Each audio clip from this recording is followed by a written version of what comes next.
दोस्तों मुकेश अंबानी ने अपनी कैंपा कोला के साथ एक बहुत बड़ा दाव खेला है।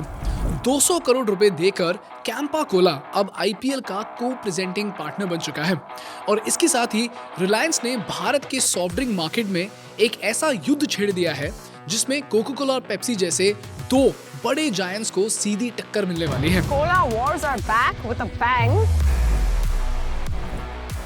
Reliance Consumer Products is now relaunching the iconic 50-year-old drink, which is Campa.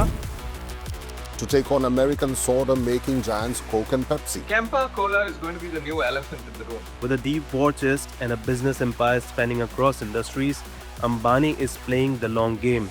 What remains to be seen is if Reliance can disrupt the cola business as it did in the telecom sector. और ये इतनी बड़ी बात इसलिए है क्योंकि पिछले 30 सालों से कोको कोला और पेप्सी ने भारत के सॉफ्ट ड्रिंक मार्केट पर 80% से भी ज्यादा कंट्रोल बनाया हुआ है। इन दोनों जायंट्स ने अपने सामने किसी भी भारतीय ब्रांड को आज तक टिकने नहीं दिया। पहले इन्होंने सरकार के डबल सन ब्रांड को मार्केट से हटाया, फिर पार्ले के मशहूर गोल्ड स्पॉट को बंद करवाया और रसना जैसे सुपरहिट ब्रांड को भी मजबूर कर दिया कि वो मार्केट से पीछे हट जाए। इनफैक्ट खुद कैंपा कोला भी कोको कोला और पेप्सी के भारत में आने के बाद ही मार्केट में फेल होने लगा। सोचिए, Parle, government of India, Campa Cola और रसना सभी को कोको कोला और पेप्सी के सामने हार का सामना करना पड़ा। तो दोस्तों आखिर कोक और पेप्सी के पास ऐसा क्या है जो उन्हें भारत में अनबीटेबल बनाता है? दोस्तों उनके पास है दुनिया भर का पैसा, सॉफ्ट ड्रिंक इंडस्ट्री में 100 सालों से भी ज्यादा का तजुर्बा, लाखों रिटेल आउटलेट्स की स्ट्रॉन्ग डिस्ट्रीब्यूशन और दुनिया की सबसे जबरदस्त मार्केटिंग टीम्स। भारत में उनके कस्टमर्स इतने लॉयल हैं कि अगर आप किसी से भी पूछ लो कि कोल्ड ड्रिंक कौन सा पियोगे तो जवाब हमेशा होगा या तो कोक या पेप्सी या उनका कोई सब ब्रांड। कोई भी कैंपा कोला का नाम तक नहीं लेगा। A quality product made with the best of material. Coke. Stop it in this table, please. Ice cold Coca-Cola. Good game, Mean Joe. You want some of my Coke? और अगर हम रिलायंस की तरफ देखें तो उनके पास सॉफ्ट ड्रिंक इंडस्ट्री में zero experience है और सबसे बड़ी बात वो एक ऐसे ब्रांड को रिवाइव करने की कोशिश कर रहे हैं जो ऑलरेडी भारत में एक बार फेल हो चुका है। तो सवाल ये उठता है कि रिलायंस एक फेल्ड ब्रांड कैंपा कोला को रिवाइव करके क्या करना चाहता है? मार्केट में ऑलरेडी कोक और पेप्सी के होते हुए क्या सच में एक और सॉफ्ट ड्रिंक की जरूरत है? आखिर मुकेश अंबानी और उनकी टीम के पास ऐसी कौन सी स्ट्रैटेजीज है जिनसे वो कोको कोला और पेप्सी जैसे जायंट ब्रांड्स को चैलेंज कर रहे हैं? और इस पूरे बिजनेस केस स्टडी से हम क्या सीख सकते हैं, जानेंगे इस एपिसोड में। दोस्तों ये चैनल ज़ेरोधा और थिंक स्कूल का एक जॉइंट इनिशिएटिव है जिसके माध्यम से हम भारत को world class business case studies पढ़ाना चाहते हैं। तो अगर आप बिजनेस सीखना चाहते हो तो प्लीज़ हमारे चैनल को सब्सक्राइब करो। आपके लिए तो ये लाइक और सब्सक्राइब फ्री है, लेकिन हमारे लिए ये बहुत बहुत ज़रूरी है।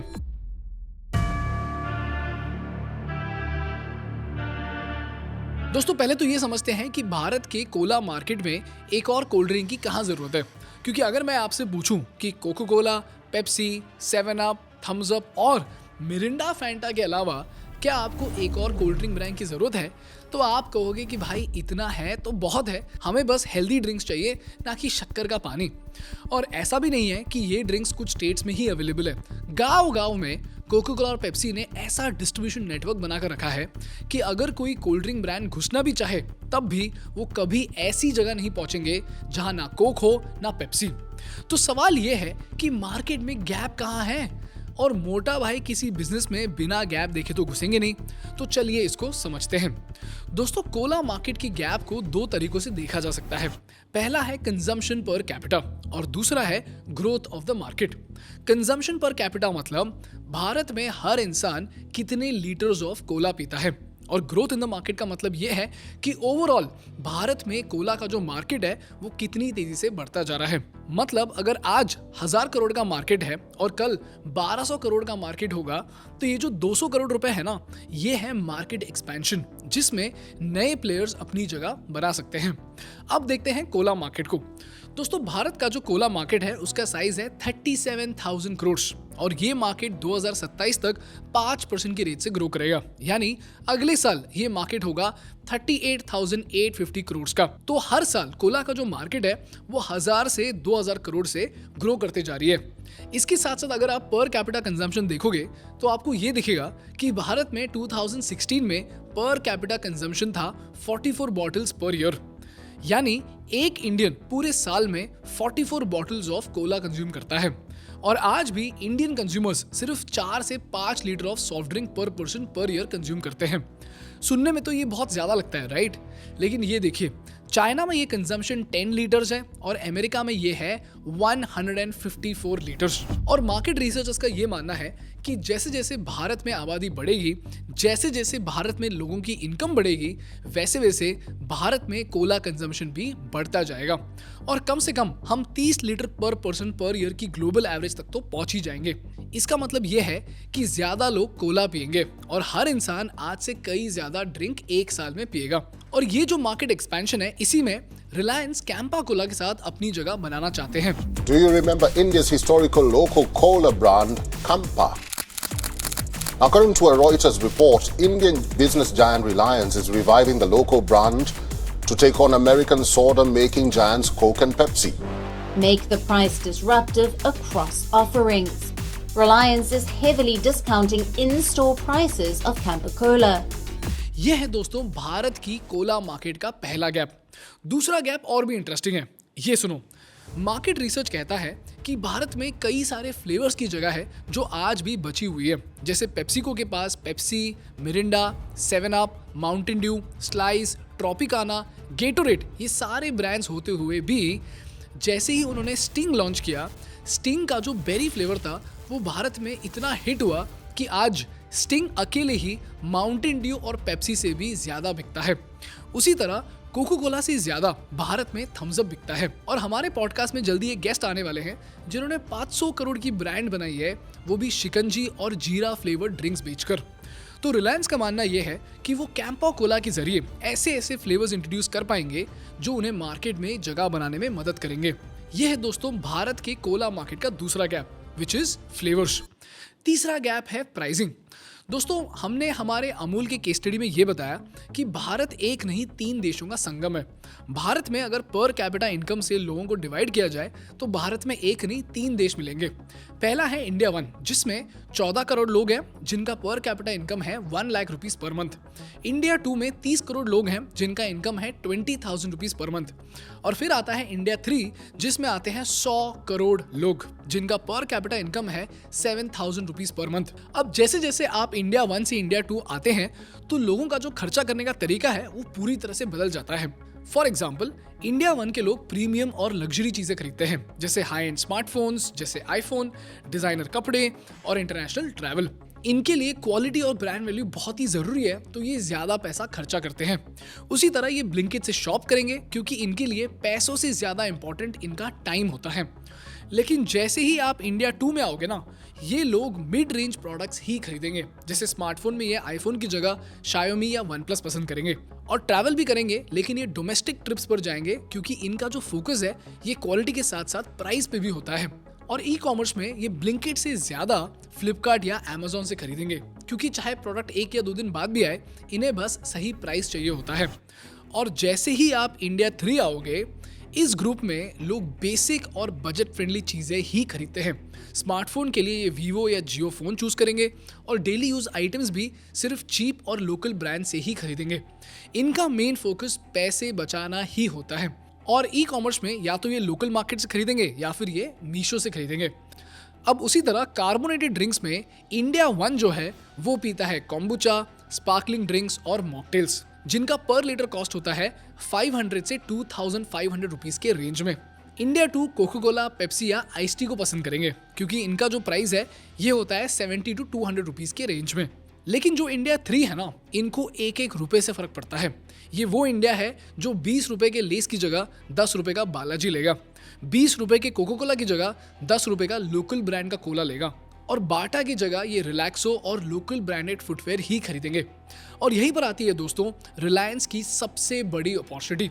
क्योंकि अगर आप कैंपा कोला के प्राइस को देखोगे ना तो आपको समझेगा कि कैंपा कोला कोको कोला से लिटरली हाफ प्राइस में मिलता है। ये देखिए, कोका कोला का प्राइस एक स्टैंडर्ड 250 ml बॉटल के लिए 20 रुपीज़ के आसपास होता है, लेकिन कैंपा कोला का प्राइस जनरली एक स्टैंडर्ड 200 ml बॉटल के लिए सिर्फ 10 रुपीज़ के आसपास होता है। उसी तरह 2023 के दुर्गा पूजा फेस्टिवल के दौरान जब कोको कोला और पेप्सी अपने 600 ml बॉटल्स को 40 रुपीज़ में बेच रहे थे, तब कैंपा कोला ने 10 रुपीज़ के लिए 200 ml और 20 रुपीज़ के लिए 500 ml के बॉटल्स बेचे। इसी तरह उन्होंने बहुत ही ज़्यादा प्राइस कॉन्शियस कस्टमर्स को अपने साइड में कर लिया। ये स्ट्रैटेजी काफ़ी पावरफुल स्टेप है, क्योंकि जो लोग प्राइस के मामले में सेंसिटिव होते हैं उनको कैंपा कोला का जो अफोर्डेबल ऑप्शन है वो बहुत ही ज़्यादा अपीलिंग लगता है। और इसी तरह से रिलायंस ने अपनी जगह कोला मार्केट में बना ली। तो रिलायंस का विजन ये है कि वो भारत के इन 100 करोड़ लोगों को टारगेट करके कोको कोला और पेप्सी को मार्केट में अंडरकट करके अपनी जगह बना पाएंगे। और मुझे ये स्ट्रैटेजी बहुत ही ज़्यादा पावरफुल इसलिए लगता है क्योंकि जितना ये 100 करोड़ लोग आपको कमा के दे सकते हैं ना, ये कोई सोच भी नहीं सकता। उदाहरण के लिए आप सुनकर हैरान हो जाओगे कि एक तरफ पेप्सिको के स्नैक्स डिवीजन जिसमें कुरकुरे, लेस, डोरिटोस और क्वेकर आते हैं, भारत में ये सारे ब्रांड्स मिलकर कमाते हैं 4700 करोड़, लेकिन बालाजी वेफर्स अकेले ही भारत में 5000 करोड़ रुपए कमाता है। उसी तरह अगर मैं आपसे पूछूं कि भारत का सबसे बड़ा फुटवेयर ब्रांड कौन सा है, तो इंडिया वन क्या कहेगा? इंडिया वन बोलेगा अडिडास या नाइकी या प्यूमा। लेकिन आपको सुन के हैरानी होगी कि प्यूमा के अलावा 3 और बड़े ब्रांड्स हैं, डीकैथलॉन, रिलैक्सो और एक ऐसा ब्रांड जो इंडिया वन को तो पता भी नहीं होगा। इस ब्रांड का नाम है कैंपस शूज। ये देखिए, 2023 में अडिडास ने इंडिया में जनरेट किया 2573 करोड़, नाइकी ने जनरेट किया 1200 करोड़, लेकिन कैंपस शूज ने जनरेट किया 1448 करोड़, बाटा ने जनरेट किया 3478 करोड़ और प्यूमा ने जनरेट किया 3274 करोड़। तो मॉरल ऑफ द स्टोरी ये है कि इन करोड़ों भारतीयों में इतना परचेज पावर है कि वो बड़े बड़े इंटरनेशनल ब्रांड्स को भी पीछे छोड़ सकते हैं। लेकिन अब सवाल ये है कि अगर 10 रुपए का कोला बेचना इतना आसान होता तो अब तक तो पेप्सी को या कोको कोला को तो बीट करने के लिए कोई ना कोई प्लेयर तो आ जाना चाहिए। तो अभी तक कोई कोको कोला या पेप्सी को बीट क्यों नहीं कर पाया? इसके 3 कारण हैं। दोस्तों, अगर आपने हमारी स्टिंग की केस स्टडी देखी है तो आपको याद होगा मैंने कहा था कि FMCG मार्केट का ब्रह्मास्त्र है स्केल और डिस्ट्रीब्यूशन। और मैंने आपको यह भी कहा था कि जब तक रिलायंस या कोको कोला जैसा बड़ा प्लेयर करोड़ों रुपए जला नहीं देता तब तक पेप्सी को कोई मार्केट में हिला भी नहीं सकता। तो चलिए इसको कैंपा कोला की कॉन्टेक्स्ट में समझते हैं। दोस्तों, पेप्सी के जो छोटे बॉटल्स होते हैं उनका सेलिंग प्राइस है 20 रुपीज, लेकिन पेप्सी पर टोटल टैक्स लगता है 40%, 28% GST और 12% सेस। तो पेप्सी को का जो 20 रुपीज का बॉटल है उसमें से सिर्फ 12 रुपए का रेवेन्यू जनरेट होता है। अब ये देखिए पेप्सी को जैसी बड़ी कंपनीज की डिस्ट्रीब्यूशन चेन कैसे काम करती है। इंडस्ट्री एस्टिमेट्स और सोर्सेज कहती हैं कि इनकी जो सप्लाई चेन है ये शुरू होती है सुपर स्टॉकिस्ट से, जिनको पेप्सी अपने प्रोडक्ट्स बेचता है। फिर ये सुपर स्टॉकिस्ट डिस्ट्रीब्यूटर को बेचते हैं और इसमें सुपर स्टॉकिस्ट का जो मार्जिन होता है वो होता है लगभग 2%। फिर डिस्ट्रीब्यूटर होलसेलर को बेचता है एट 3 to 5% मार्जिन, फिर होलसेलर रिटेलर को बेचता है एट 3 to 5% मार्जिन और फिर रिटेलर कस्टमर को बेचता है 8 to 10% मार्जिन में। तो चलिए अब समझते हैं कि अगर एक छोटी कंपनी अगर पेप्सी को जैसी बड़ी कंपनी के साथ compete करता है तो उसके लिए मार्केट में टिकना कितना मुश्किल हो जाता है।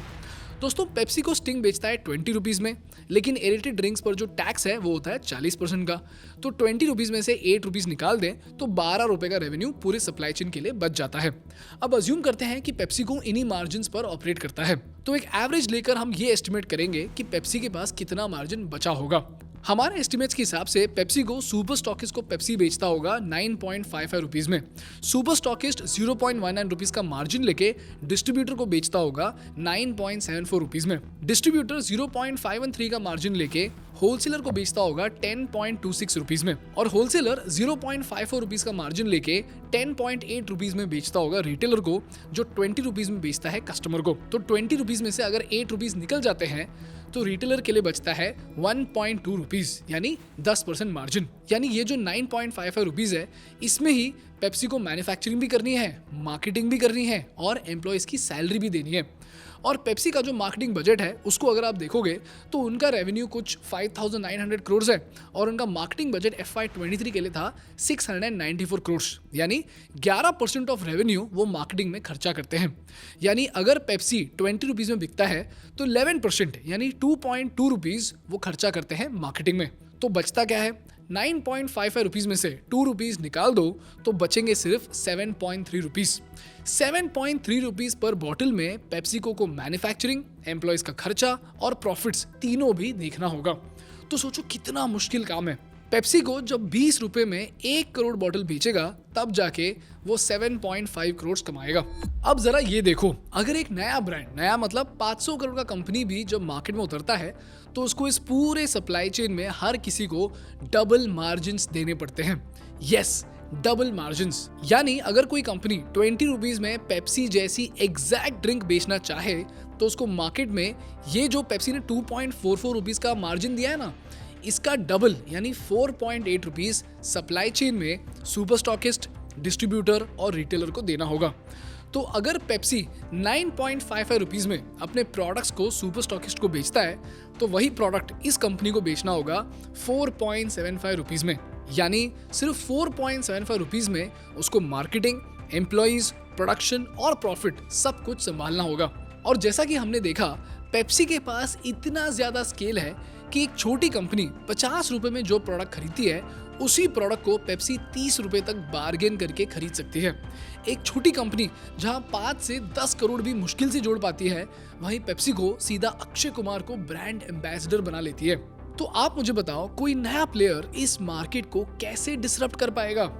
कॉस्ट बढ़ाओगे तो कस्टमर छोड़ देगा, मार्जिन कम करोगे तो डिस्ट्रीब्यूटर छोड़ देगा, प्रोडक्शन कम करोगे तो रॉ मटेरियल्स महंगे हो जाएंगे और मार्केटिंग ज्यादा करोगे तो प्रॉफिट कम हो जाएगा। तो प्रॉफिट कहां से निकालोगे? इसीलिए दोस्तों डिस्ट्रीब्यूशन को कहते हैं FMCG इंडस्ट्री का ब्रह्मास्त्र।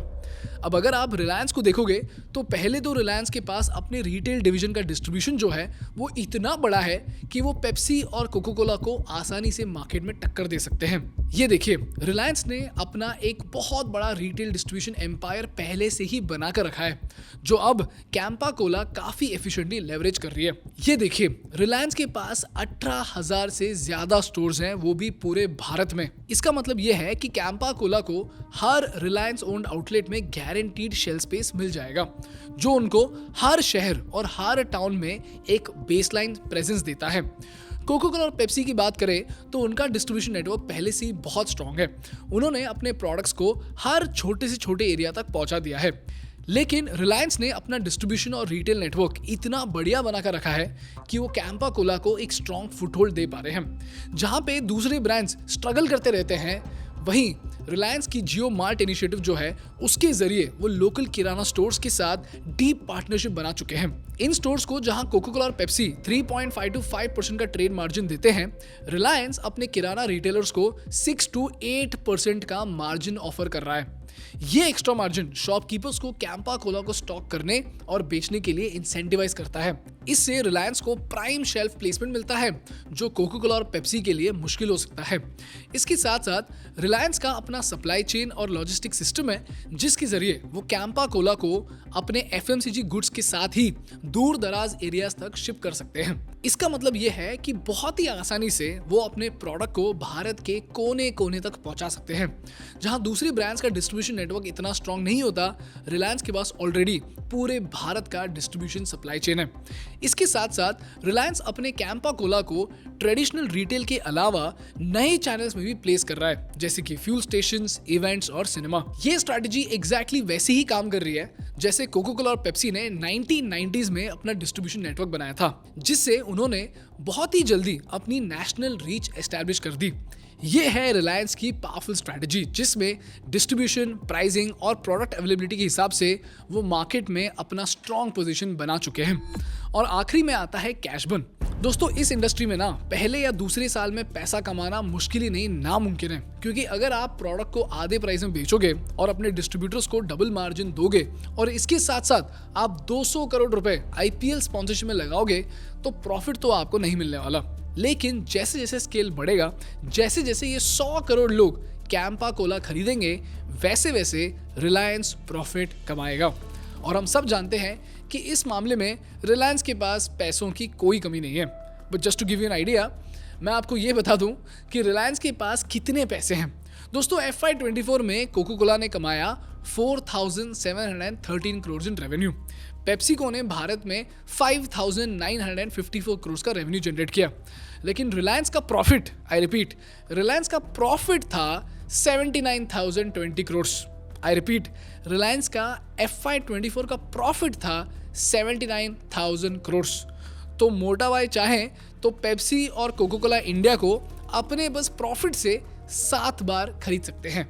ये है दोस्तों रिलायंस के 3 बड़े सुपर पावर्स जो शायद ही किसी और के पास भारत में है, जो है स्केल, डिस्ट्रीब्यूशन और बहुत बहुत बहुत सारा अंधा पैसा।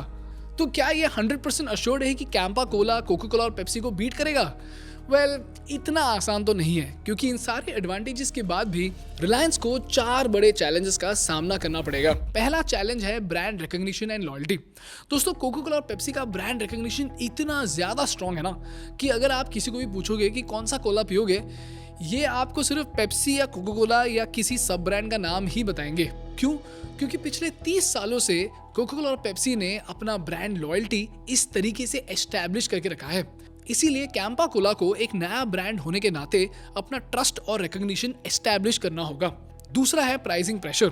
रिलायंस ने कैंपा कोला को अफोर्डेबल प्राइस पर तो लॉन्च कर दिया है, लेकिन कोको कोला और पेप्सी भी अपने प्राइसेस को एडजस्ट कर सकते हैं।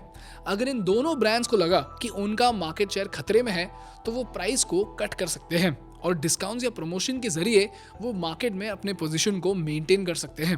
फॉर एग्जांपल मान लीजिए कोको कोला ने अपने 20 रुपीज़ बॉटल को जो है उसको डिस्काउंट देकर बेच दिया 15 रुपए में, तो कैंपा कोला के लिए ये एक प्राइसिंग वॉर बन जाएगा जिसमें उनको अपने प्रॉफिट मार्जिन्स को स्क्वीज करके रखना होगा और ये उनके लिए लॉन्ग टर्म में सस्टेनेबल नहीं होगा। और तीसरा है सप्लाई चेन कॉम्प्लेक्सिटी। दोस्तों कैंपा कोला को अपने डिस्ट्रीब्यूशन नेटवर्क को बहुत ही एफिशिएंटली मैनेज करना होगा। रिलायंस के पास एक मैसिव रिटेल इंफ्रास्ट्रक्चर है, लेकिन कोको कोला और पेप्सी ने ऑलरेडी अपना डिस्ट्रीब्यूशन नेटवर्क एस्टैब्लिश कर लिया है।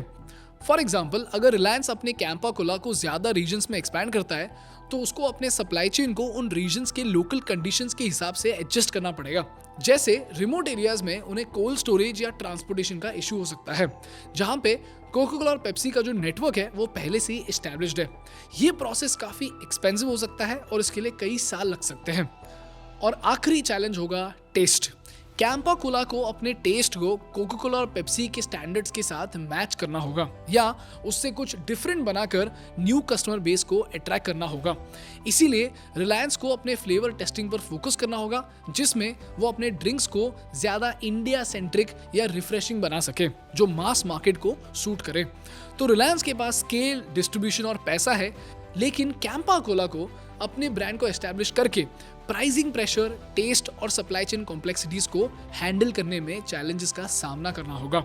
और अगर वो इसमें कामयाब हो गए तो इंडिया क्या, ग्लोबल मार्केट में भी वो अपनी जगह बना सकते हैं। अब आप मुझे बताओ कि आपको कैंपा कोला की टेस्ट कैसे लगती है और क्या कैंपा कोला कोको कोला और पेप्सी को टक्कर दे पाएगा? मुझे कमेंट्स में बताओ। That's all from my side for today guys। अगर आपको ये वीडियो पसंद आया तो प्लीज़ इस वीडियो को लाइक कीजिए और इसी तरह बिजनेस सीखते रहने के लिए हमारे चैनल को सब्सक्राइब कीजिए। Thank you so much for watching। I will see you in the next one। Bye bye।